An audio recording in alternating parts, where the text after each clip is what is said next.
Yesu atarudi kufumba na kufungua.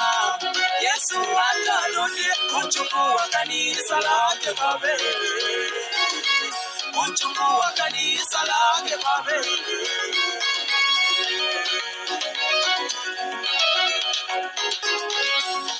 Kufumba na kufungua, Yesu atarudi kufumba na kufungua.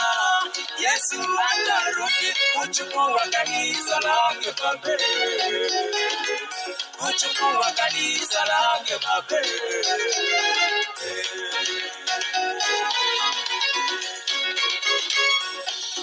Utakuwa wapi siku hiyo ikifika, ndugu yangu?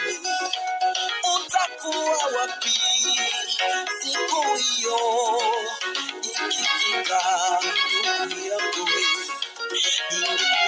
Kabisa Bwana Yesu maisha yako baba, ili siku hiyo ukaenue. Kabisa Bwana Yesu maisha yako mama.